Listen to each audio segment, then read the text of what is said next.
Четвертый раз профессор Тюменского государственного университета Ханиса Алишина приветствует участников всемирной акции «Татарский диктант» в стенах старейшего вуза в регионе. Несмотря на первые сибирские морозы, любители татарского языка наполнили аудиторию субботним утром. Халық аны бик тә ярата. Мин әйтергә тиешмен, Төмән шәһәрендә татар теленә кызыксыну бик тә көчле. Бүген мәктәп балалары, колледждан килгәннәр, шулай ук безнең дин әһелләребез бик актив катнаша ел сайын һәм инде иҗтимагый хәрәкәттә катнашкан шәхесләр монда.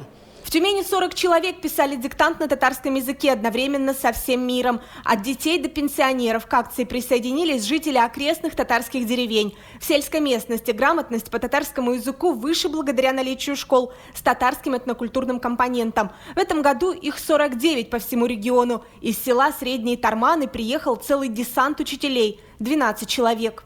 Быел без беренче мәртәбә килдек, беренче мәртәбә язабыз. Өметләнеп калам, икенче елга да килербез. Инде килсәк, укучыларны бергә алып килергә өметебез.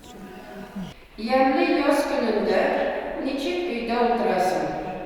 Здравствуйте, лебеди! Газиза Мухаммедшина, взрослое поколение участников акции, помнит еще со школьных лет. Для молодых людей диктант стал поводом познакомиться с автором и прочитать произведение накануне. В грамотности по татарскому языку молодежь уступает взрослому поколению. Но благодаря всемирной акции ситуация постепенно начала меняться. Мне очень радует, что в этом году очень много молодежи, потому что обычно на знание языка, по сути, люди более взрослого поколения, которые когда-то учили этот язык в школах.